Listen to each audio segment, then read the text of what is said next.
Hi there, I'm Dr. Katie Walker-Small and I'm Programme Leader for Sport Rehabilitation at the University of Cumbria. I'm here today to take you through a few different exercises that you can do, whether in the office or on the bus or the train, that you can use to condition yourself as a runner to try and boost your performance and also prevent against injuries. So the first exercise that we're going to look at is one that will help strengthen the quadriceps and the particular muscle on the inside, the vastus medialis obliquus, or the VMO for short.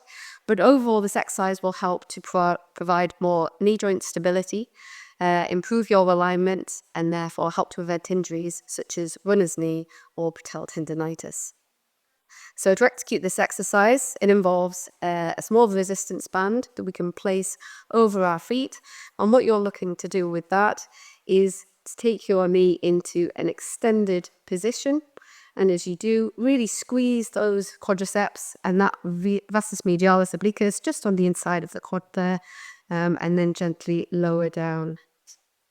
And then repeat that exercise, raising up into an extended position, squeezing onto the quadriceps, and then slowly controlling that movement back down. And that's an exercise that you can repeat 12 repetitions or so onto both legs, and you can repeat that 3 times. And aim to do that perhaps 3, even 4 times during the week. A nice low intensity exercise, but one in which you can progress. So rather than 12 repetitions, you can start increasing it as you become more comfortable and confident with the exercise, up to 20, even 30 repetitions. Okay, so the next exercise that we're moving on to involves working the Achilles. So Achilles tendinopathies are very common within runners, so this is a great exercise to do to try and prevent against those injuries. So this exercise again involves a resistance band that you can place around the ball of the foot and then look to hold onto the band with the opposite hand, which is important. From having your toes pointed up towards you to begin with, what you're going to do is look to push your toes away from you, so pointing your foot away.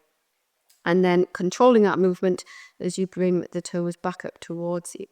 But what's also really important with this exercise is that when you do it, you make sure that your foot tracks straight forwards rather than letting it to drop into the middle facing the body.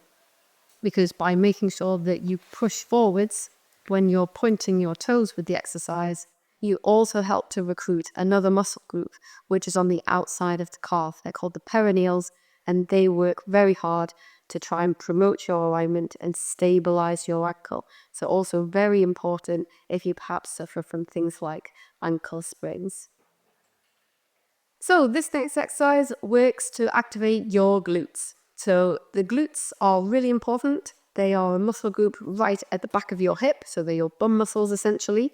And they're very important for runners because they help to both propel you forwards, but also when they activate and they contract, they help to stabilize your hips and your pelvis. So they make sure that your leg, when it plants and it strikes on the ground, hopefully tracks more centrally going forwards. So that will be really important for enhancing your performance, but also by promoting that more neutral central alignment going forwards, it will help to prevent against a variety of different overuse injuries that runners tend to develop. So things like runner's knee, shin splints, Achilles tendonitis, and many more. So to get these glutes firing and activated, what we're going to do is to place a resistance band just over our knees, so at the bottom part of our thigh, and start off sitting with our knees just tracking about sort of hip or shoulders width apart. From there, what you're going to do is keep one leg exactly where it is, and then on the other side, you're going to squeeze the thigh and the knee out to the side. So by doing that, it will activate your glutes and you can feel it contract, and then control that movement back in to the midline. And then again, to repeat, squeeze, contract the glutes, push the knee out to the side, and then return to the starting position. And that's another exercise that you can look to perform around 12 repetitions on both legs, around 3 times, and ideally about 3 to 4 times during the week. Okay, so this next exercise, you don't need any equipment for whatsoever, and it will help to strengthen your Achilles. So the Achilles tendon is one that is commonly injured within runners. So we want to try and strengthen it to prevent against developing an injury like tendonitis that you can get within it.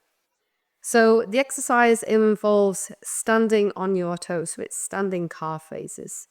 So it might help to have something to lean onto or just provide a little bit of stability and support. So it might be an office desk, it could be a kitchen counter, so you can do it whilst you're cooking, or it could be a sink. So you could do this exercise also when you're brushing your teeth even.